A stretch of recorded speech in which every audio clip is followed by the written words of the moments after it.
You better know your network and your cybersecurity. You better know what a firewall does, what high availability is. So you really should, again, be continuously being a student of everything that is in your line of sight and that you could put your hands on inside the data center, all the way down to the equipment. Because again, you never know what's going to happen. So, hey, this is Brandon Peccoralo with DataBank, and you're watching the Data Center Go-to-Market podcast. Good morning, good afternoon, good evening, wherever you're tuning in from. Greetings, Data Center Professional. I'm Joshua Feinberg from the Data Center Go-to-Market podcast, and I'm thrilled to have a very special guest joining me here today. I'm welcoming Brandon Peccoralo, who's the Head of BDR at DataBank in Atlanta. Brandon, welcome to the podcast. Thanks so much for joining me. Yeah. Good morning. Thanks for having me, Josh. Thrilled to have you here. Likewise, man.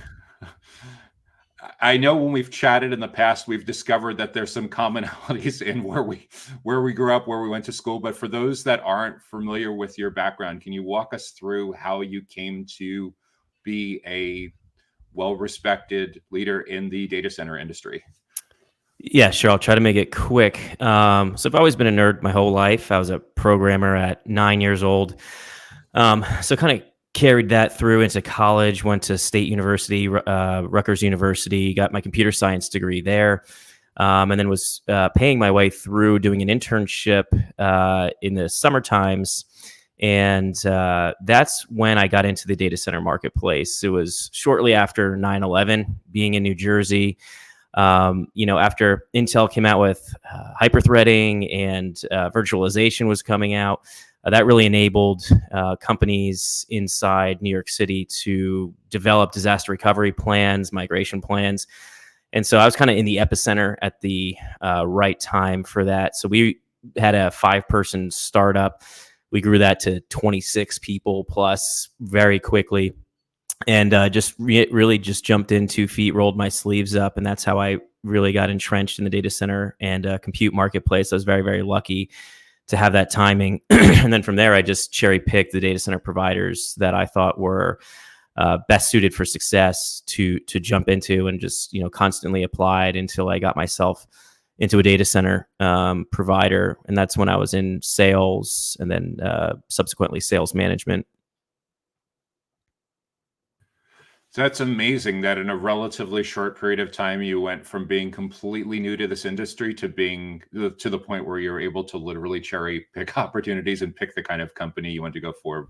Very enviable position. So I'm super curious, when people that are in your place that you were 10, 15 years ago, that are in school and they're trying to figure out what they want to do when they graduate, and they come to you and they ask for advice on what it's like to get started in the data center industry and some kind of customer facing role, either in sales development or as an account executive or in marketing or customer success or product or channel partnerships or something like that. What's your favorite advice for someone that's looking for some maybe informal mentorship or guidance on how they should approach their career development?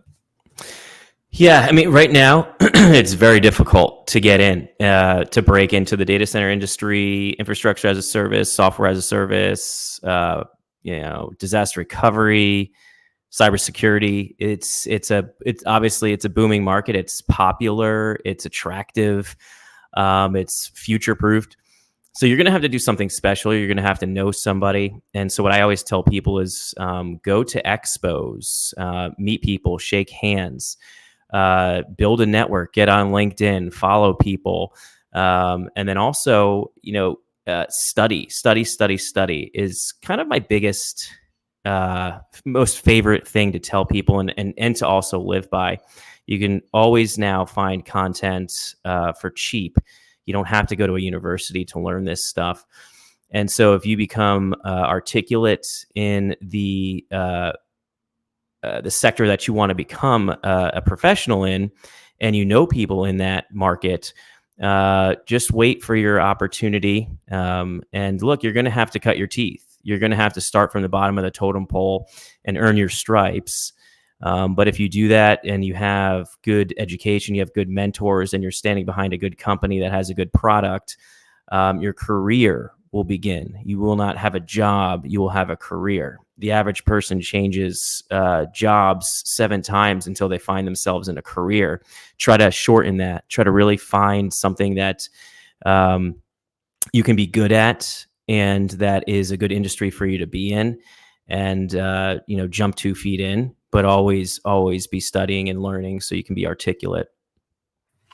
I love the advice around studying and learning, and it really resonates. It's the whole idea of someone taking proactive control over their career, like kind of in the same way that someone is taking proactive control over their health and fitness. It's taking like a prescription of saying, this is the plan I want to do, and going out and getting the resources. I look at how much that's changed since like a generation ago. At the early stage, I remember going for the Microsoft's, the MCSE stuff in the early days, and there was really you either took $2,000 classes, and I think you needed 5 or 6 of them.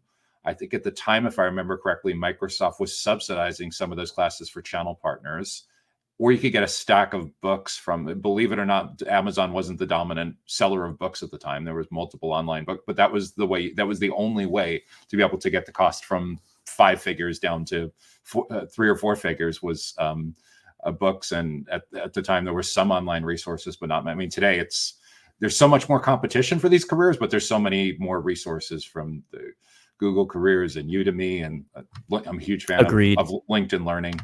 So yeah, these are all great ways for people to pick what they want to learn and make sure that they're ready for it. And I love the idea too of getting to meet people face to face.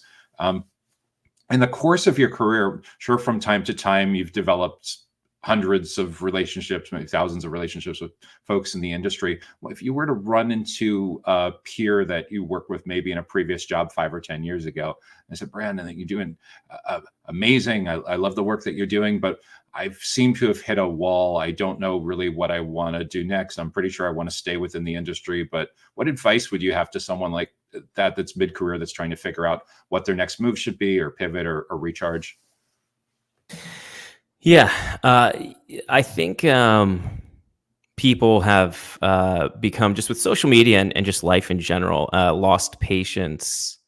I would just say be patient and be very prescriptive with what you're doing and every move you're making. I am not a fan of jumping around from company to company. I've been very lucky. At each company that I've been at their minimum 6 years, and that's 4 different companies, or 3. I don't know. Just got to check my resume, I guess. I haven't looked at that in a while.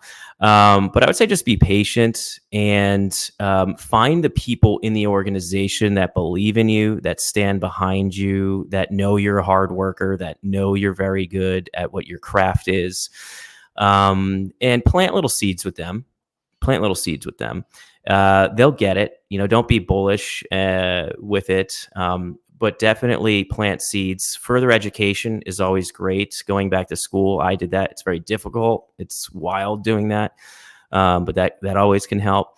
And then keep being a student. Keep learning. Put in extra hours. Don't let someone outwork you.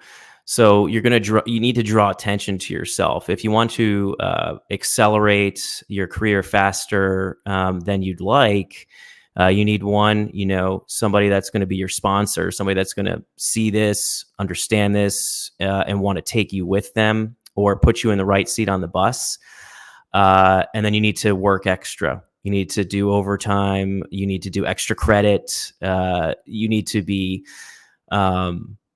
getting out there as well. Form an insurance plan on yourself. Network. You should always be building that LinkedIn. You should always be going to the expos, the meetups, whatever that is, just in case someone wants to recruit you and see that, then you can make that jump.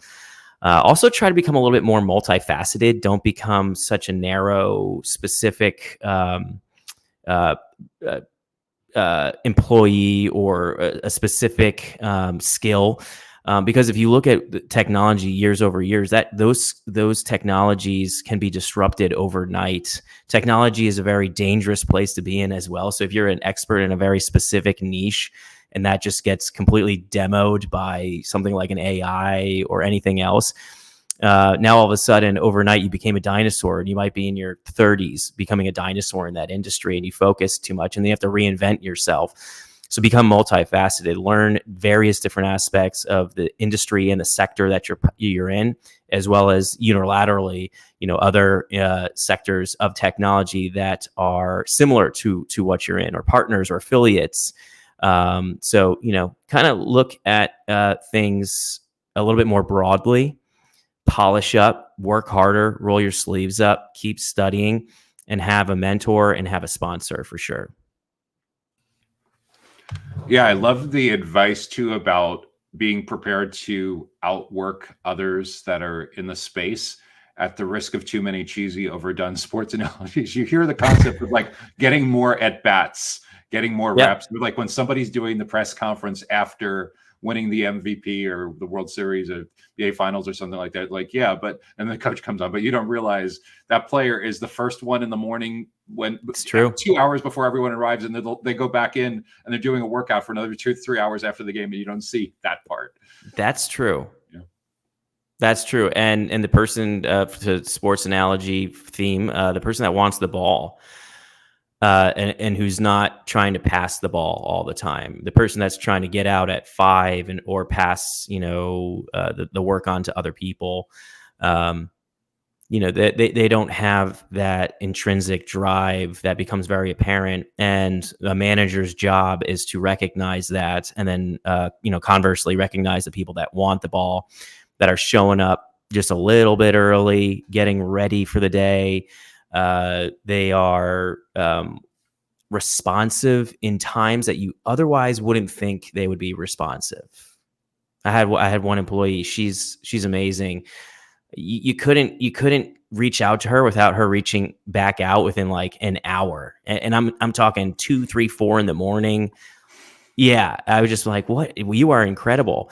And the customers love her. And so, she's got a very, very stable job because of that, because she's just that good of a worker, and she won't be outworked. In a lot of this space in and around IT services, a lot of the work I've done over the last decade or two is centered around training and development and enablement. And the pushback that I always get from people is, but I don't have time. And I always tell them I'm not going to buy one, because, for example, if you have some kind of morning workout routine, you go for a run, you go jogging, you go to the gym, and you're doing that 250 times of the year. Okay, not every single time you go to the gym, you're going to feel like putting work in your ears to listen to a podcast or listen to a Udemy or LinkedIn Learning. But even if you did it half or 2/3 of the time, you just found like 100, 150 hours a year for training to up your game. Even CPAs only have to do 40 hours a year. Like, so if you have commuting time, if you're flying to conferences a Bingo. lot. Yep. Yeah, I commute. So people make fun of me because I take the train to work. I used to take the train to Manhattan, 3-piece suit, and that, I was in my 20s, and that really made me feel like, okay, I'm doing it. Now, I'm in Atlanta, and I take the MARTA. I take MARTA to work. And that's when I have my headphones in and I'm listening to a podcast or an audiobook. And it is industry related. It is sector related, technology related. And then I'll also do finance so I can understand, money and the economy. I think that's very important as well. Building your own personal wealth and your family's wealth, and taking all of your hard work and yes, using some as, petty cash, to have fun with, but also taking that money and putting that money to work to protect yourselves, and so you can have a good life as well, to enjoy it now and later. But on the train, I've got my headphones in, man, and I'm not a believer of this of work from home. I think you should be in front of people, next to people, learning and listening to other people through osmosis. We're human beings, so if you're not seeing other professionals and peers, multiple times a month, I think you're going to decay a little bit. I love the idea too of the books during the commute. So if someone said, how do you find time to read 10, 15, 20 books a year that help you for your job? Well, easy. You're not reading them, you're listening to them. Yeah, and my ears. It might take you 6, 8, 10 hours to go through, but if you're spending an hour and a half a day commuting, there you go. You can do at least a book or two a month that way. Yeah, 100%. And completely can reframe what you're doing. And it's part of even informal mentorship for a lot of people, is getting access to the thoughts and advice of others who've come before them. Agreed. Brandon, when you look at the industry as a whole, the data center industry and all the different segments within it, the operator companies similar to DataBank, the technology companies, facilities, the real estate companies, the construction companies, and you look at the industry as a whole, what do you see going on that you would like to see be done differently, that you think could make a big impact on moving the data center marketplace forward in a better direction, or at a greater pace? What could be done differently in the data center landscape? I would say everybody's aware of the things we should be doing differently. We are massive energy consumers, and servers and hardware are energy wasters. They're not, if you truly look at the thermodynamics, they are not very efficient, just in general, with electricity flowing through them and creating heat, which is waste energy. So our project in Atlanta with Georgia Tech, we liquid cool the Georgia Tech high performance computing as well as their now AI environments, which gets very hot, as you can imagine. And we bring our coolant, so water, as close to it as physically possible to remove that waste energy. And that waste energy is in the form of heat transferred right into water. So now you've got hot water. And hot water is pretty useful if you can repurpose it within a very local delivery method, right? You're not going to ship hot water somewhere else, right? It's going to lose its energy, or it's going to trade its energy out. And so what we do is we exchange the hot water in city high rises to use it for human and civilian purposes. We heat the high rises in the wintertime. So you drive by the data center in the wintertime, you're not going to see plume steam coming off of our building through the Evapco, chillers on the roof.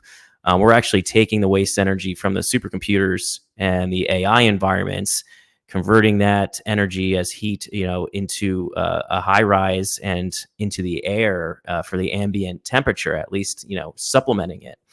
And so we're lowering their costs for heating the building. So I would like to see fun stuff like that as we repurpose AI's waste energy, which is going to be of magnitude. Obviously, the other issue is green energy, which is really interesting because, innovation comes when someone forces you to do it a lot faster. If you try to force ESG and green on people, companies, and you try to force it on, it's not as effective as when the market demands it, when the customers demand it, when when you have no choice because there's no power left but to create your own. And now we have to turn to those, segments of energy, not just what's being delivered by the utility. However, the utility is delivering it, we need to figure out supplemental ways. So gas is now very popular, and even the gas itself, the substance of which particular gas we're looking at. What do we use? Well, let's use anything we can get our hands on: natural gas, ammonia, hydrogen, whatever that is. So Mainspring Energy is a great company to give a shout out to. They've got a generator that can generate energy from various different forms, not just natural gas. Infrastructure is going to have to change. How do we deliver gas at such large capacities when typically we didn't have to do that in the past? We just had to have gas for smaller appliances and smaller reasons, not huge megawatt to gigawatt needs. Solar, wind, hydro. Where can we find it? Where can we expand? And how can we bring this in more efficiently? And then thus the final piece to that puzzle is batteries. And so you need to find efficient ways to create, utilize, and recycle batteries, which is another challenge. So I'm not saying anything new. I'm preaching to the choir right now. But I think with the advent of AI, that is springboarding this, in a hockey stick like way. And we're competing for power with a lot of other industries. EV chargers is in my opinion one of the biggest ones. People keep forgetting that. I'm seeing more and more Teslas and EV cars on the road, and they are pushing to have faster charging times, which means higher voltage. Get the power into the car quicker, and so they're fighting data centers for power as well. The Data Center Go-to-Market podcast is sponsored by DCSMI, elevating the role of sales, marketing, and go-to-market GTM professionals in the growth of the data center industry. To stay informed about upcoming episodes, make sure that you subscribe to the Data Center Sales and Marketing newsletter on the DCSMI website that can be found at www.dcsmi.com. Again, that URL is www.dcsmi.com.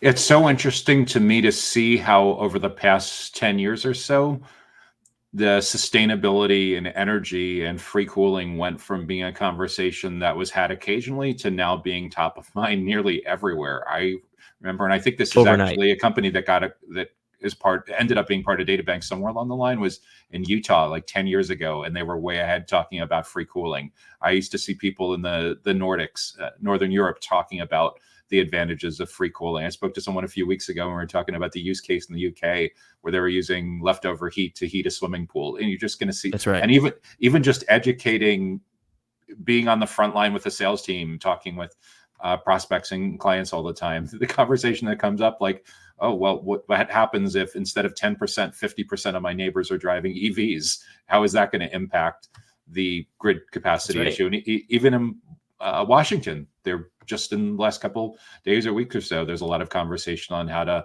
modernize the grid. Is nuclear power going to be part of all of this? So yeah, it seems like for sure this is going to become one of the competitive battlegrounds in scaling co-location, scaling hyperscale.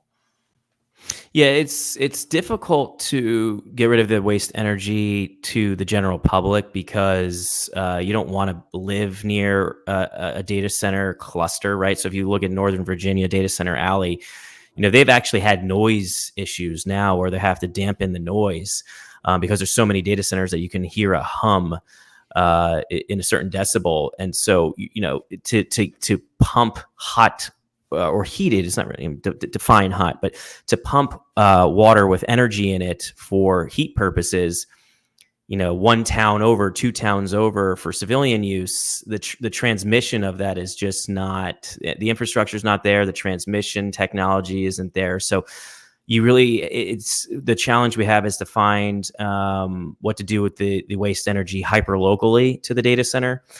And that's why city data centers have this option, such as ourselves in Atlanta, have this option of pumping it to high rises. But when you're in Data Center Alley in Northern Virginia, or Ashburn, Virginia, think about the sheer amount of heat in quantity that you could capture up there. And if you could repurpose that would be fantastic.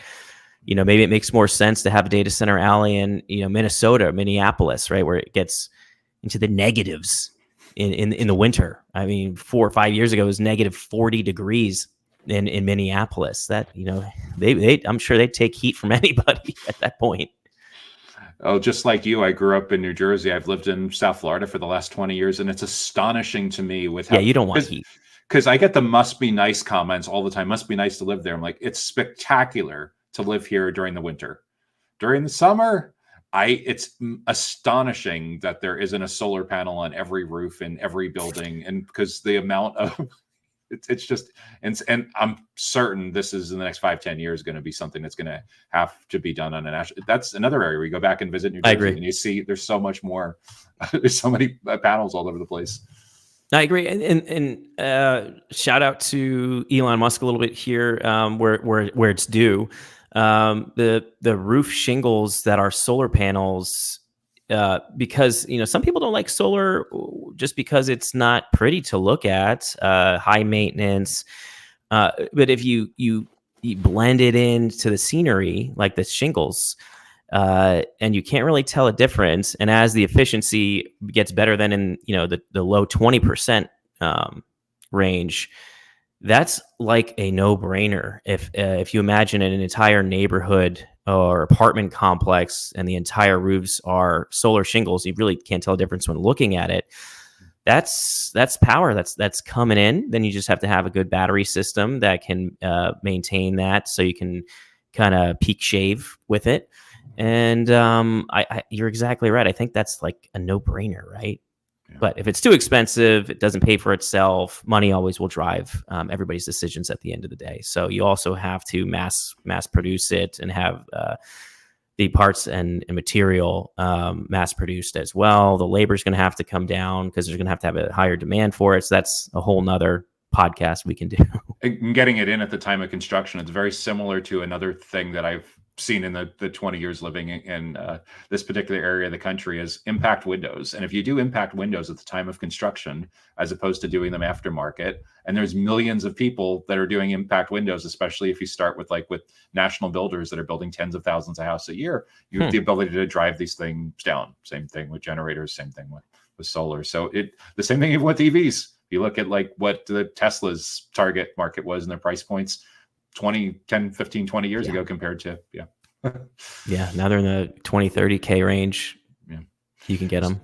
So the final area that I wanted to talk with you about today is you've had a lot of different roles within some of the country's most respected data center operators in sales and customer facing kind of roles. Where do you think the profession of data center sales is going in the next few years? What do you see changing that's going to impact what you and your team do on a daily basis?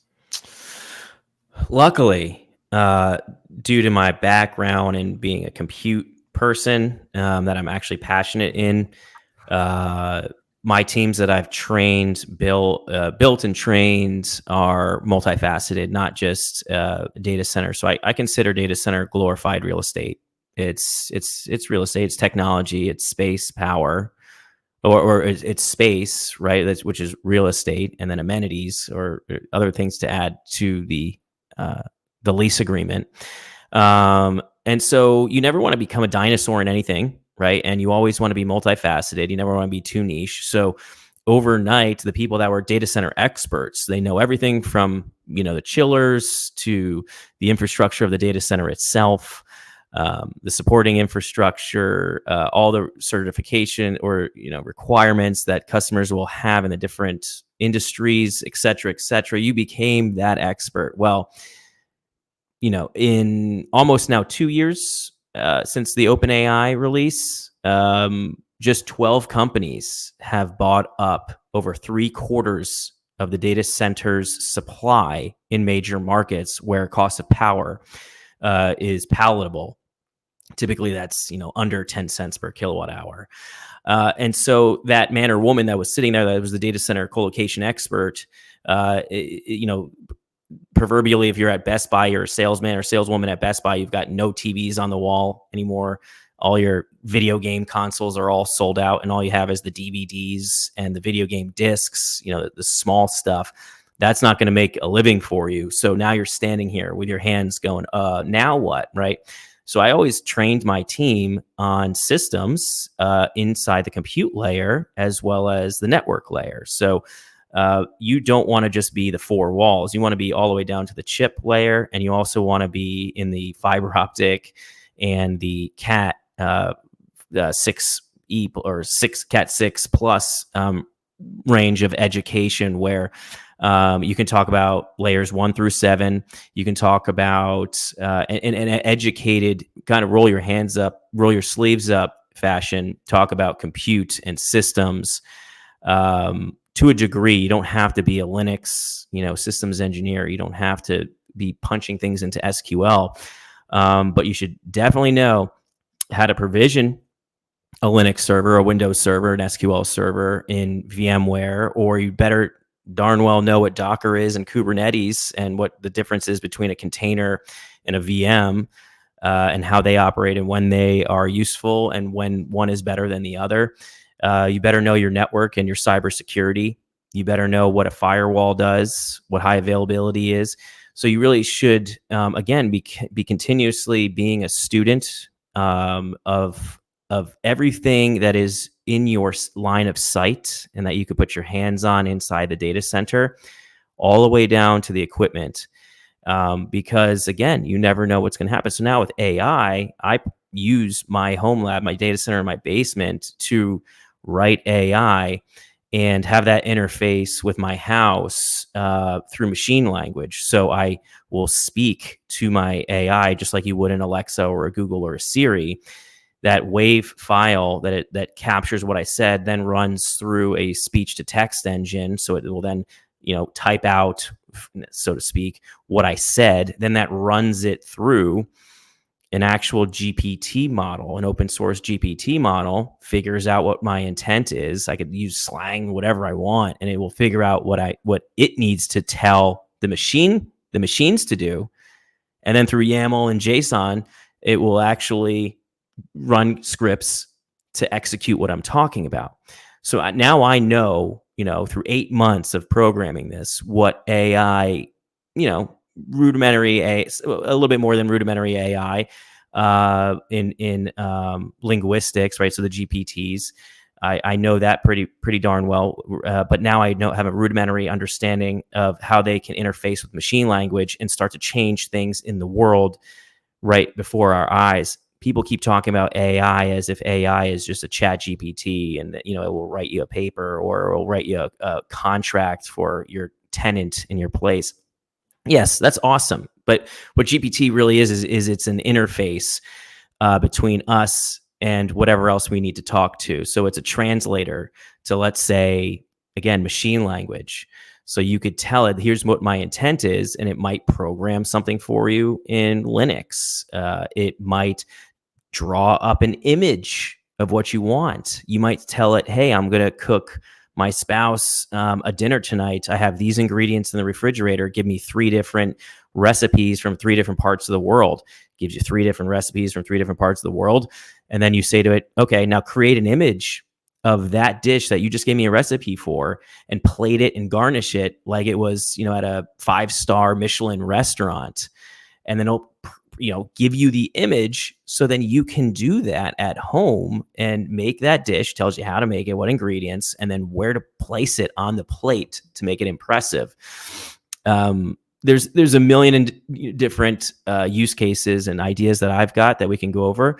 But I would say make sure you are learning what is right in front of your face and what immediately comes out. Stay ahead of the curve as much as you possibly can, because you never know in technology when that technology that you're an expert in is going to disappear. Broadcom bought VMware, right? The people at Docker are probably like, sweet, right? This is my job is okay. I've been a salesman or woman here, and now I've got the game just changed overnight, or it could. So I think what people may not realize about Brandon Peccoralo is it's not just that you're consuming dozens of courses and books. Your professional development commitment is so beyond next level that it's got to be putting you in like the top 1%. You're basically, what you're doing as a hobby, keeping up on the side, is giving you the knowledge where not only are you able to have these great technology conversations with your prospects and clients, like you could literally have the same skill set as someone that works as a fractional CTO for SMBs, and you probably have 90% of that technical knowledge just in the stuff you're doing nights and weekends as part of your lab, your hobby at home. That's what I try. My wife probably would say, dial it back a little bit because, it takes a lot of nights, programming until 2, 3 in the morning. And we've got an infant, and so that makes life a little bit difficult. As you can see, the bags under my eyes, but I just love doing it. And yeah, look, I think it's, if you go to a car dealership and the salesman or woman is very salesy and throwing typical sales 101 things at you. Hey, what's your budget? When are you looking to make this purchase? Okay, and sizing you up. And then you go out in the parking lot and you drive over to the service center, and the mechanic comes out and you ask that mechanic the same questions. If you got a very salesy question on one end, and then you've got a very honest, genuine answer on the other end from the mechanic, the next time you have any questions or you want to go to somebody that you trust, you go to the mechanic. So what I always wanted to be was that genuine person in sales that at least seemed like he was the mechanic at one point, or at least shadows the mechanics. So my answers I've always given were never salesy. They've always been genuine. They've always been technical. And that's why I get repeat phone calls from customers, from working with people in 2 decades because of that. So I very much appreciate that compliment, and I want that for my career, so people can see me as not just a salesman or a manager, or it's just a multifaceted person that is entrenched in this. And at one point, I would like to be, somebody referred to me as an SME, a subject matter expert. That would be great.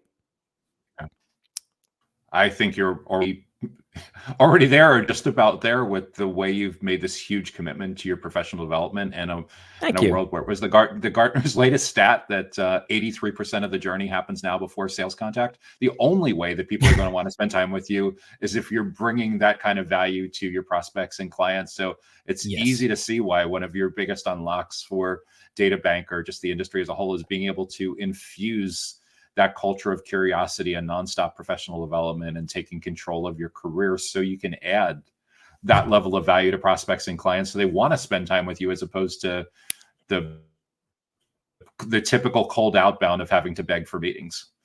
It's a flip. I mean, they basically should see your team as Big Four consultants, not as transaction focused salespeople of space and power. I love this. That's a great way to put it. Absolutely. Like the vibe of that they're getting free consulting from somebody who could be doing this for Deloitte or KPMG or PwC is a massive unlock. And it sounds like you've already figured out a big part of that playbook. Thank you. Brandon, what's the best way for someone to follow what you're working on, or get in touch with you? Is LinkedIn your preferred channel, or is there another you'd recommend? Yeah, I'm trying to do something very similar to you. 4-Minute Fridays, I put out content. I try to jam it into 4 minutes because, everybody asks in sales, can I have 5 minutes of your time? And I think, okay, that's a little cheesy because they're going to go over. But so I say, I'll give you 4 minutes of your time. And I try to jam content in that's worthwhile. Now, it's very difficult to create content on the regular, so I commend you for doing this. But that's the best way to see what I'm up to. And I'd love to link in with anybody, as well as I work at DataBank. DataBank is a privately held data center and managed service provider. If you didn't get that, right? I didn't want to just be at a data center. We have a myriad of sophisticated managed services, from cloud computing to cybersecurity. We even have a pro services team that does migrations for people. So we're actually getting behind keyboards. So really great, privately held, nerdy data center company. So definitely follow myself and DataBank if you're interested in seeing some of the pioneers in this space. And I'd love to connect with anybody. Yeah. So for tracking you down, LinkedIn, the best way, is it 4-Minute Fridays, the website URL? Not yet. I don't have. I mean, it's in its infancy. I've only done two. I don't. Do I call them episodes? Two posts, so to speak. But that's only on LinkedIn. Not trying to become a YouTuber. At least not yet. So we'll make sure to include your LinkedIn URL and include information too on DataBank. This has been terrific, Brandon. I thank you so much for joining me for this podcast. It's been amazing. It's been an inspiration. I think it's a tremendous playbook for anyone that's working in any kind of client-facing role on any kind of sales team, not just with a data center or managed service provider in this space, but anywhere in the data center ecosystem or broader IT infrastructure business. I think would really benefit from your approach, both individually and for their team as a whole. Likewise, I don't plan on going anywhere. So if you want to do this again, I'd love to do that. And I'd love to have you on my 4-Minute Fridays. And please keep doing what you're doing. I like the no self-promotions, no pats on the back, just cutting straight to the content. I really like this format. So appreciate what you're doing, Josh. I appreciate you. Thanks so much, Brandon. Really yes, appreciate it. Have a good one. You too.